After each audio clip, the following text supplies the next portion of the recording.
Hello friends, ಇದು ಗುರುವಾರದ ದಿನ. ನಾನಿವತ್ತು ತಿಂಡಿಗೆ ಪೂರಿ ಮತ್ತು ಹೆಸರು ಕಾಳಿಂದ ಸಾಗು ಮಾಡ್ಕೋತಾ ಇದ್ದೀನಿ. ನಾನು ಯೂಶಲಿ ರಾತ್ರಿ ಹೊತ್ತು ಚಿನ್ನಿನ ಕೇಳಿರ್ತೀನಿ, ಅವನಿಗೆ ಏನು ತಿಂಡಿ ಬೇಕೋ ಅದನ್ನೇ ಮಾಡಿಕೊಡ್ತೀನಿ. ಅವನು ಇಷ್ಟಪಟ್ಟು ತಿಂದರೆ ಅಲ್ಲ ನಾನು ಮಾಡಿದ್ದಕ್ಕೂ ಸರಿ ಹೋಗೋದು. ಸೊ ಅದಕ್ಕೋಸ್ಕರ ನಾನು ಅವ್ನು ಏನು ತಿಂತಾನೆ ಅಂತ ಹಿಂದಿನ ದಿನವೇ ಕೇಳಿ ಪ್ರತಿ ಸತಿನೂ ಅವ್ನು ಏನು ಕೇಳ್ತಾನಲ್ಲ ನಾನು ಅದನ್ನೇ ಜಾಸ್ತಿ ಮಾಡೋದಕ್ಕೆ ಟ್ರೈ ಮಾಡ್ತೀನಿ. ಏಕೆಂದರೆ ಇಲ್ಲಾಂದರೆ ಮಧ್ಯಾಹ್ನದೊತ್ತು ಅವನು ತಿನ್ಕೊಂಡೇ ಬರಲ್ಲ. ಸೊ ಅದಕ್ಕೋಸ್ಕರ ಅವ್ನಿಗೇನು ಇಷ್ಟ ಆಗುತ್ತೆ ಅಂತ ಕೇಳಿಬಿಟ್ಟು ಮಾಡಿಕೊಟ್ರೆ ಅಟ್ಲೀಸ್ಟ್ ತಿನ್ಕೊಂಡು ಬರ್ತಾನೆ ಅಂತ ಹೇಳಿ ನಾನು ಹಿಂದಿನ ದಿನ ಕೇಳ್ತೀನಿ. ಯೂಶಲಿ ಅವ್ನು ರೈಸ್ ಐಟಮ್ಸ್ಗಿಂತ ಈ ಥರ ಪೂರಿ, ಚಪಾತಿ, ಇಡ್ಲಿ, ದೋಸೆ ಎಲ್ಲ ಆದರೆ ತಿನ್ಕೊಂಡು ಬರ್ತಾನೆ. ಸೊ ಅದಕ್ಕೋಸ್ಕರ ನಾನು ಫುಲ್ 1 ವೀಕಲ್ಲಿ ಆಲ್ಮೋಸ್ಟ್ ಅವ್ನು ಏನು ಕೇಳಿರ್ತಾನಲ್ಲ ಅದೇ ಕುಕ್ ಮಾಡೋದಕ್ಕೆ ಟ್ರೈ ಮಾಡ್ತೀನಿ.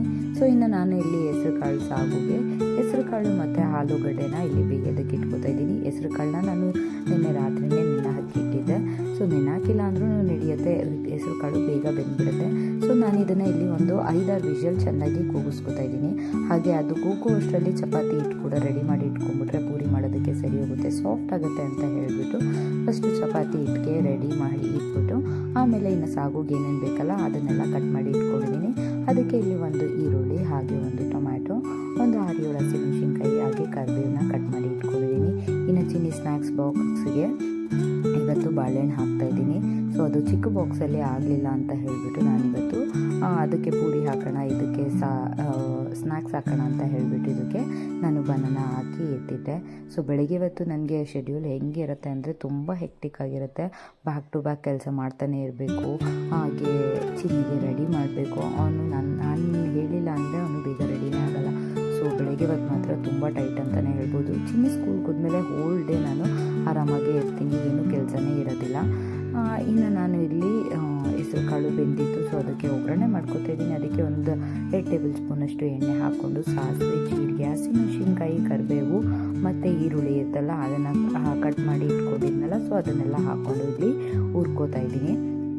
ಸೊ ಆ್ಯಸ್ ಯೂಶ್ವಲ್ ನಾವು ಪಲ್ಯವೆಲ್ಲ ಹೇಗೆ ಹುರ್ಕೋತೀವಲ್ಲ ಅಷ್ಟು ಬೇಯಿಸ್ಕೊಂಡ್ರೆ ಸಾಕು. ಸೊ ಇದನ್ನು ಹಾಕಿದೆ. ಹಾಗೆ ನಾನು ಬೇರೆ ಏನೋ ಕೆಲಸ ಮಾಡ್ತಾಯಿದ್ದೆ, ಅಷ್ಟೊತ್ತಿಗೆ ನಮ್ಮ ಅತ್ತೆ ಟೊಮ್ಯಾಟೊ ಹಾಕ್ಬಿಟ್ಟಿದ್ರು. ಸೊ ಸರಿ ಆಯಿತು ಅಂತ ಹೇಳ್ಬಿಟ್ಟು ಅದಾದಮೇಲೆ ನಾನಿಲ್ಲಿ ಶುಂಠಿ ಬೆಳ್ಳುಳ್ಳಿ ಪೇಸ್ಟ್ ಆ್ಯಡ್ ಮಾಡ್ಕೋತಾ ಇದ್ದೀನಿ. ನಮಗೆ ಫ್ಲೇವರ್ ಹೇಗೆ ಬೇಕು ಅನ್ನೋದ್ರ ಮೇಲೆ ನಾವು ಶುಂಠಿ ಬೆಳ್ಳುಳ್ಳಿ ಪೇಸ್ಟ್ ಆ್ಯಡ್ ಮಾಡ್ಕೋಬೋದು. ನಾನು ಜಾಸ್ತಿ ಮಸಾಲೆ ಆ್ಯಡ್ ಮಾಡಲ್ಲ. ಸೊ ಅದಕ್ಕೋಸ್ಕರ 1 ಟೇಬಲ್ ಸ್ಪೂನಷ್ಟು ಶುಂಠಿ ಬೆಳ್ಳುಳ್ಳಿ ಪೇಸ್ಟ್ ಹಾಕ್ಕೊಂಡಿದ್ದೀನಿ. ಸೊ ಅದನ್ನೆಲ್ಲ ಎಣ್ಣೆಯಲ್ಲಿ ಹುರ್ಕೊಂಡಾದ್ಮೇಲೆ ಇದಕ್ಕೆ ಒಂದು ಸ್ವಲ್ಪ ಅರಿಶಿನ, ಹಾಗೆ 1 ಟೇಬಲ್ ಸ್ಪೂನಷ್ಟು ಧನಿಯಾ ಪುಡಿ, ಹಾಗೆ 1 ಟೇಬಲ್ ಸ್ಪೂನಷ್ಟು ಖಾರದ ಪುಡಿ ಹಾಕೋತಾ ಇದ್ದೀನಿ. ಜಸ್ಟ್ ಫಾರ್ ಕಲರ್ ಅಂತಲೇ ಹೇಳ್ಬೋದು ಖಾರದ ಪುಡಿ. ಹಾಗೆ 1/2 ಸ್ಪೂನಷ್ಟು ಗರಂ ಮಸಾಲ ಆ್ಯಡ್ ಮಾಡಿಕೊಂಡು ಅದು ಸ್ವಲ್ಪ ಎಣ್ಣೆ ಬಿಡೋ ತನಕ ಹುರ್ಕೋಬೇಕಾಗುತ್ತೆ.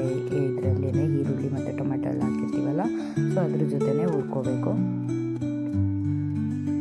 ಸೊ ಅದಾದಮೇಲೆ ನಾವು ಬೇಯಿಸಿಟ್ಕೊಂಡಿದ್ವಲ್ಲ ಆಲೂಗಡ್ಡೆ ಮತ್ತು ಹೆಸರು ಕಾಳು, ಸೊ ಅದನ್ನು ಹಾಕಿ ಅದಕ್ಕೆ ಉಪ್ಪು ಎಷ್ಟು ಬೇಕು, ಕ್ವಾಂಟಿಟಿ ರುಚಿಗೆ ಎಷ್ಟು ಬೇಕು ನೋಡಿಕೊಂಡು ಹಾಕ್ಕೊಂಡು ಆ್ಯಡ್ ಮಾಡಿದ್ರೆ ಆಯಿತು, ಸಾಗು ರೆಡಿ ಆಗುತ್ತೆ.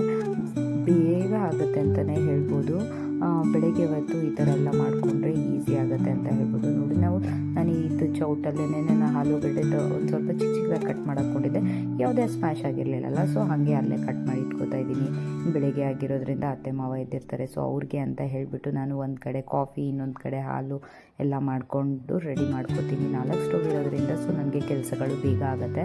ಸೊ ಇನ್ನು ನಾಳೆ ತಿಂಡಿಗೆ ನಾನು ಇಡ್ಲಿ ಮಾಡ್ಕೊಂಡು ಬಿಡೋಣ ಅಂತ ಹೇಳಿಬಿಟ್ಟು ಸೊ ಇಡ್ಲಿ ಕೂಡ ನೆನೆ ಹಾಕ್ಕೊಳ್ತಾ ಇದ್ದೀನಿ ಈಗಲೇ. ಸೊ ಸಂಜೆ ರುಬ್ಬೋದಕ್ಕೆ ಸರಿ ಹೋಗುತ್ತಲ್ಲ, ಅದಕ್ಕೆ ನಾನು ಬೆಳಿಗ್ಗೆ ಹೊತ್ತು ಈ ಅಡುಗೆ ಮಾಡಬೇಕಾದ್ರೆ ಏನು ತಲೆಯಲ್ಲಿ ಇಟ್ಕೊಂಡು ನಾವು ಕೆಲಸ ಮಾಡ್ತೀವೋ ಸಂಜೆಗಾಗಲಿ ನಾಳೆ ಬೆಳಿಗ್ಗೆಗಾಗಲಿ, ಸೊ ಆವಾಗ ನಮಗೆ ಆರಾಮ್ ಅನಿಸುತ್ತೆ. ಬೆಳಿಗ್ಗೆ ಎದ್ದು ಮಾಡೋದಕ್ಕೆ ಹರಿಬರಿ ಅನಿಸಲ್ಲ. ಸೊ ಅದಕ್ಕೋಸ್ಕರ ನಾಳೆಗೆ ಇಡ್ಲಿಗೆ ನೆನೆ ಹಾಕ್ಕೊಂಡು ಇನ್ನು ಚಪಾತಿ ಹಿಟ್ಟು ಕೂಡ ಚೆನ್ನಾಗಿ ಸಾಫ್ಟ್ ಆಗಿತ್ತು. ಸೊ ನಾನು ಇನ್ನು ಪೂರಿಗೆ ರೆಡಿ ಮಾಡ್ಕೋತಾ ಇದ್ದೀನಿ ಇಲ್ಲಿ.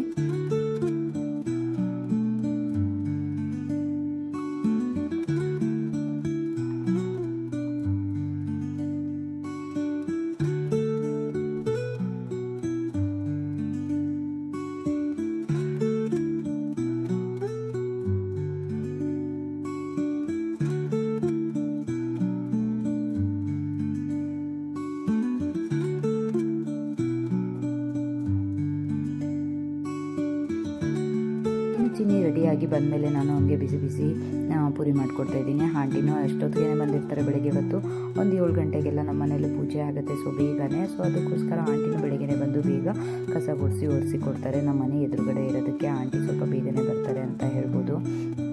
ಸೊ ಸೊ ಆಂಟಿ ಬೆಳಿಗ್ಗೆ ಬಂದು ಕಸ ಗುಡಿಸಿನೆಲ್ಲ ಒರೆಸೋದಕ್ಕೆ ನಮಗೆ ಒಂದು ಸ್ವಲ್ಪ ಹೆಕ್ಟಿಕ್ ಅನ್ಸಲ್ಲ. ಇಲ್ಲ ಅಂದರೆ ಅದು ಆದರೆ ಮನೆ ದೊಡ್ಡ ಮನೆ ಆಗಿರೋದ್ರಿಂದ ಕೆಲಸ ಮಾಡೋದಕ್ಕೆ ತುಂಬ ಕಷ್ಟ ಆಗುತ್ತೆ ಅಂತಲೇ ಹೇಳ್ಬೋದು. ಸೊ ಇನ್ನು ಚಿನ್ನಿ ಬಂದಾದಮೇಲೆ ಅವನಿಗೆ ಬಿಸಿ ಬಿಸಿ ಪೂರಿ ಮಾಡಿ ಕೊಟ್ಟೆ. ಅವ್ನು ಸ್ಕೂಲ್ಗೆ ಹೋದ್ಮೇಲೆ ನನಗೆ ಯಾವುದೇ ರೀತಿಯ ಕೆಲಸ ಇಲ್ಲ. ಸೊ ಇನ್ನು ಆರಾಮಾಗೇ ಇದೆ. ಇನ್ನು ಸಂಜೆ ಅವನ್ನ ಸ್ಕೂಲಿಂದ ಕರ್ಕೊಂಬರೋದಕ್ಕಿಂತ ಮುಂಚೆ ನಾನು ಯೂಶಲಿ ಡೈಲಿ ಬೆಳಿಗ್ಗೆ ಇವತ್ತು ಹಾಲು ಚೆನ್ನಾಗಿ ಕಾಯಿಸಿರ್ತೀನಲ್ಲ, ಅದು ಫ್ರಿಡ್ಜಲ್ಲಿ ಇಟ್ಟಾಗ ಒಂದು ಕೆನೆ ಬರುತ್ತೆ. ಸೊ ಅದನ್ನು ತೆಗೆದು ಇಟ್ಟು ನಾನು ಫ್ರೀಝರಲ್ಲಿ ಸ್ಟೋರ್ ಮಾಡಿರ್ತೀನಿ, ಏಕೆಂದರೆ ಅದರಿಂದ ಬೆಣ್ಣೆ ಮಾಡಿ ತುಪ್ಪ ಮಾಡ್ಬೋದು ಅಂತ ಹೇಳಿ.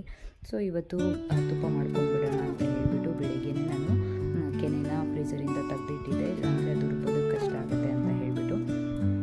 ಸೊ ಆಲ್ಮೋಸ್ಟ್ 1 kg ಅಷ್ಟು ಆಗುತ್ತೆ ಅಂತ ಅಂದ್ಕೊಂಡಿದ್ದೀನಿ, ನೋಡಬೇಕು ಎಷ್ಟಾಗುತ್ತೆ ಅಂತ ಗೊತ್ತಿಲ್ಲ. ಸೊ ನಾನು ಇಲ್ಲಿ ಕೆನೆನ ತೆಗೆದುಬಿಟ್ಟು ಡೈರೆಕ್ಟಾಗಿ ಮಿಕ್ಸಿ ಜಾರ್ಗೆ ಹಾಕೋತಾ ಇದ್ದೀನಿ. ಹಾಗೆ ಅದಕ್ಕೆ 1-1.5 ಗ್ಲಾಸ್ ಅಷ್ಟು ನೀರು ಆ್ಯಡ್ ಮಾಡ್ಕೋತಾ ಇದ್ದೀನಿ.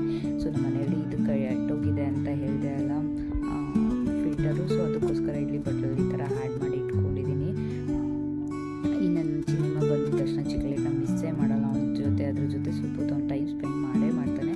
ಅವನಿಗೆ ತುಂಬ ಇಷ್ಟ ಅಂತಲೇ ಹೇಳ್ಬೋದು ಇದು ಚಿಕ್ಲೇಟು. ಸೊ ಯಾವಾಗಲೂ ಅವ್ನು ಮನೆಗೆ ಬಂದಿದ್ದ ತಕ್ಷಣ ಯಾರನ್ನ ನೆನೆಸ್ಕೋತಾನೋ ಬಿಡ್ತಾನೋ, ಬಟ್ ಚಿಕ್ಲೇಟ್ನಂತೂ ನೆನೆಸ್ಕೊತಾನೆ.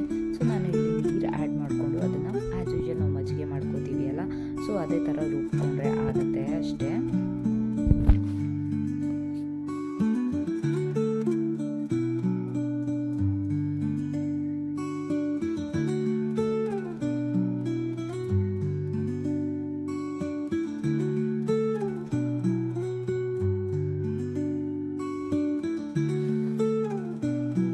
ನೋಡ್ಬೋದು ಎಷ್ಟು ಚೆನ್ನಾಗಿ ಬೆಣ್ಣೆ ಬಂದಿದೆ ಅಂದರೆ ಅದು ನೋಡೋದಕ್ಕೆ ಖುಷಿ ಆಗುತ್ತೆ. ತುಂಬ ಜನ ಹೇಳ್ತಾರೆ ಕೆನೆಯಿಂದ ಹೇಗೆ ಬೆಣ್ಣೆ ಮಾಡೋದು, ಆಗೋದಿಲ್ಲ, ಬರೋದಿಲ್ಲ, ಅದನ್ನು ಕೆನೆ ತೆಗೆದಿಟ್ರು ನಾವು ಅದನ್ನು ಎಪ್ಪಗೆ ಹಾಕಬೇಕು ಅಂತ ಹೇಳಿ. ಇಲ್ಲ, ನಾನು ಡೈರೆಕ್ಟಾಗಿ ಇದೇ ಥರ ಮಾಡ್ಕೋತೀನಿ, ಬೆಣ್ಣೆ ತುಂಬ ಚೆನ್ನಾಗಿ ಬರುತ್ತೆ. ಹಾಗೆ ನೀವು ಯಾರ್ಯಾರಿಗೆ ಇದು ಗೊತ್ತಿಲ್ಲ ಈ ಥರ ಮಾಡ್ಕೋಬೋದು. ಸೊ ಪ್ಲೀಸ್ ಟ್ರೈ ಮಾಡಿ ನೋಡಿ, ಬೆಣ್ಣೆ ಮಾತ್ರ ತುಂಬ ಚೆನ್ನಾಗಿ ಬರುತ್ತೆ. ಯಾವುದೇ ರೀತಿಯ ಸ್ಮೆಲ್ ಆಗಲಿ ಏನೂ ಇರಲ್ಲ. ಮನೆಯಲ್ಲಿ ನಾವು ಯೂಶಲಿ ನಮಗೆ ಬೆಣ್ಣೆ ಯಾವ ಥರ ಸಿಗುತ್ತಲ್ಲ, ಸೊ ಅದೇ ಥರ ಫ್ರೆಶ್ ಬೆಣ್ಣೆ ನಾವು ಮನೆಯಲ್ಲೇ ಮಾಡ್ಕೋಬೋದು ಕೆನೆ ತೆಗೆದಿಟ್ಕೊಂಡ್ರೆ. ಬಟ್ ಇದನ್ನು ವಾಶ್ ಮಾತ್ರ ಒಂದು 3-4 ಸರಿ ವಾಶ್ ಮಾಡಬೇಕು. ಈ ಥರ ಹಾಲು ಥರ ಇರುತ್ತಲ್ಲ ಅದೆಲ್ಲ ಹೋಗೋ ತನಕ ನಾವು ನೀಟಾಗಿ ಒಂದು 2-3 ಸತಿ ವಾಶ್ ಮಾಡ್ಕೋಬೇಕು ಬೆಣ್ಣೆನ. ಇಲ್ಲಾಂದರೆ ಸ್ಮೆಲ್ ಹಸಿ ಸ್ಮೆಲ್ ಬಂದುಬಿಡುತ್ತೆ, ತುಪ್ಪ ಅಷ್ಟು ಚೆನ್ನಾಗಾಗಲ್ಲ ಅಂತ ಹೇಳ್ಬೋದು. ಸೊ ನಾನು ಇಲ್ಲಿ ಚೆನ್ನಾಗಿ ಅದನ್ನು ವಾಶ್ ಮಾಡಿ ಇಟ್ಕೋತಾ ಇದ್ದೀನಿ. ನೋಡಿ ನೀರು ಎಷ್ಟು ಟ್ರಾನ್ಸ್ಪರೆಂಟ್ ಆಗಿದೆಯಲ್ಲ, ಅಲ್ಲಿ ತನಕ ನಾವು ಬೆಣ್ಣೆನ ನೀಟಾಗಿ ತೊಳ್ಕೊಬೇಕಾಗತ್ತೆ.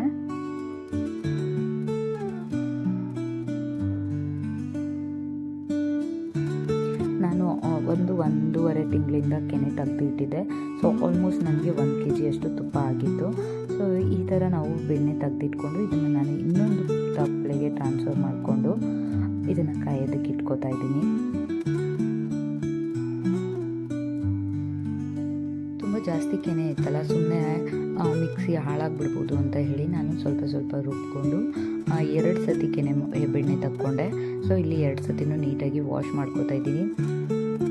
1 kg ಅಷ್ಟು ಬೆಣ್ಣೆ ಬಂದಿತ್ತು. ತುಂಬ ಚೆನ್ನಾಗಿರುತ್ತೆ, ಎಷ್ಟು ಗಟ್ಟಿಯಾಗಿ ಖುಷಿ ಆಗುತ್ತೆ. ನಾವು ಮನೆಯಲ್ಲೇ ಮಾಡ್ಕೊಂಡು ತಿನ್ನೋದು ತುಂಬ ಖುಷಿ ಕೊಡುತ್ತೆ ಅಲ್ಲ. ಅಂಗಡಿದೆಲ್ಲ ನನಗೆ ಅಷ್ಟು ಟೇಸ್ಟ್ ಇಷ್ಟ ಆಗೋದಿಲ್ಲ.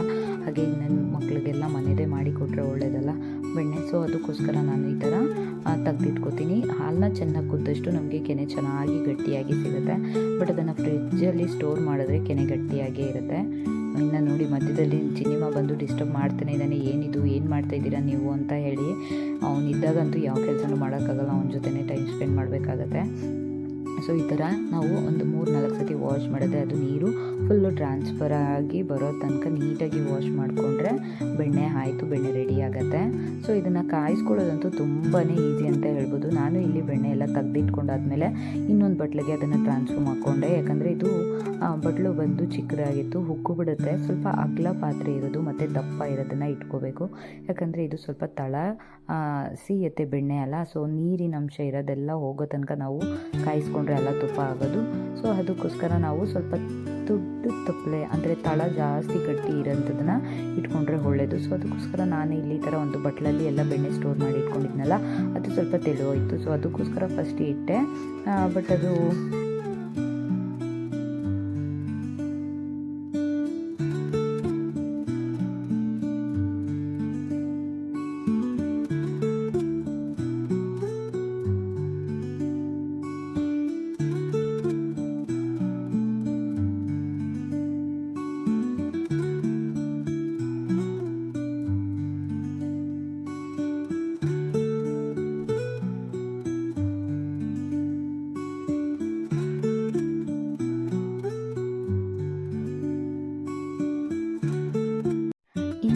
ತುಪ್ಪ ಕಾಯೋದಕ್ಕೆ ನಾವು ಸ್ವಲ್ಪ ಘಮ ಜಾಸ್ತಿ ಆಗೋದಕ್ಕೆ ಅಂತ ಹೇಳಿಬಿಟ್ಟು ಒಂದು 4 ಲವಂಗ ಆ್ಯಡ್ ಮಾಡ್ಕೋತಾ ಇದ್ದೀನಿ. ಇದು ನನಗೆ ನಮ್ಮ ಆಂಟಿ ಹೇಳ್ಕೊಟ್ಟಿದ್ದು, ಸೊ ಅದಕ್ಕೋಸ್ಕರ ಅದೇ ಥರ ಮಾಡ್ಕೋತಾ ಇದ್ದೀನಿ. ಹಾಗೆ ಮೆಂತ್ಯದು ಫ್ಲೇವರ್ ಕೂಡ ಚೆನ್ನಾಗಿರುತ್ತೆ. ಅದನ್ನು ಹುರಿದು ಹಾಕೋಬೇಕಿತ್ತು, ನಾನಿಲ್ಲ. ಅದೇ ಥರ ಯೂಶ್ವಲಿ ಒಂದು 20 ಕಾಳನ್ನ ಸ್ವಲ್ಪ ಜಸ್ಟ್ ಸ್ಮ್ಯಾಶ್ ಆಗೋ ಥರ ಅದರದ್ದು ಫ್ಲೇವರ್ ಬಿಡೋ ಥರ ಹೇಳ್ಬಿಟ್ಟು ಸ್ಮ್ಯಾಶ್ ಆಗೋ ಥರ ಒಂಚೂರು ಪುಡಿ ಮಾಡ್ಕೊಂಡ್ಬಿಟ್ಟು ಅದನ್ನು ಕೂಡ ಇಲ್ಲಿ ಆ್ಯಡ್ ಮಾಡ್ಕೋತಾ ಇದ್ದೀನಿ. ಇನ್ನು ಕಲ್ಲರ್ಗೆ ಒಂದು ಚೂರು ಅರಿಶಿನ ಹಾಕೋತಾ ಇದ್ದೀನಿ. ಹಾಗೆ 1-2 ಕಾಳಷ್ಟು ಕಲ್ಲುಪ್ಪು ಬರುತ್ತಲ್ಲ, ಸೊ ಅದನ್ನು ಹಾಕೋಬೇಕು ಅಂತ ಹೇಳ್ತಾರೆ. ಸೊ ನಾನು ಅದನ್ನು ಆ್ಯಡ್ ಮಾಡ್ಕೊಂಡಿದ್ದೀನಿ, ಬಟ್ ವಿಡಿಯೋದಲ್ಲಿ ಮಿಸ್ ಆಗಿದೆ. ಸೊ ಈ ಥರ ನೂರೆ ಎಲ್ಲ ಹೋಗಿ ಬರೀ ಒಂದು ನಮಗೆ ತೆಳು ಅಂದರೆ ಒಂದು ಟ್ರಾನ್ಸ್ಪರೆಂಟ್ ಇದು ಬರುತ್ತೆ. ಸೊ ಅಲ್ಲಿ ತನಕ ನಾವು ಬೆಣ್ಣೆನ ಕಾಯಿಸ್ಬೇಕಾಗುತ್ತೆ. ಸೊ ನಮಗೆ ಹೇಗೆ ಗೊತ್ತಾಗುತ್ತೆ ಅಂದರೆ ಅದರಲ್ಲಿ ನೀರು ಬಿದ್ದಾಗ ಚಟಪಟ ಸೌಂಡ್ ಬರುತ್ತಲ್ಲ, ಸೊ ಆ ಸೌಂಡು ಸ್ಟಾಪ್ ಆಗೋ ತನಕ ನಾವು ಬೆಣ್ಣೆನ ಕಾಯಿಸ್ಬೇಕಾಗುತ್ತೆ. ಲಾಸ್ಟಲ್ಲಿ ಈ ಥರ ವಿಳೆದೆಲೆ ಹಾಕಿದ್ರೆ ಅದ್ರ ಫ್ಲೇವರ್ ತುಂಬ ಚೆನ್ನಾಗಾಗುತ್ತೆ ಅಂತ ಹೇಳಿಬಿಟ್ಟು ನಾನು ಈ ಥರ ಹಾಕ್ಕೊಂಡಿದ್ದೀನಿ. ಹಾಗೆ ಇದನ್ನು ಸೋಸ್ಕೊಂಡ್ರೆ ನೋಡಿ ಎಷ್ಟು ಚೆನ್ನಾಗಿ ತುಪ್ಪ ಆಗಿದೆ. ಇದು ನೆಕ್ಸ್ಟ್ ಡೇ ಅದು ಒಂದು ಸ್ವಲ್ಪ ಗಟ್ಟಿ ಆದಮೇಲೆ ಎಷ್ಟು ಮರಳಾಗಿ ಬಂದಿದೆ, ತುಂಬ ಚೆನ್ನಾಗಿತ್ತು. ಸೊ ಈ ವಿಡಿಯೋ ನಿಮಗೆ ಇಷ್ಟ ಆಗಿದ್ದರೆ ಲೈಕ್ ಮಾಡಿ. ಹಾಗೆ ಯಾರ್ಯಾರು ನನ್ನ ಯೂಟ್ಯೂಬ್ ಚಾನಲಲ್ಲಿ ಸಬ್ಸ್ಕ್ರೈಬ್ ಮಾಡಿಲ್ಲ, ಪ್ಲೀಸ್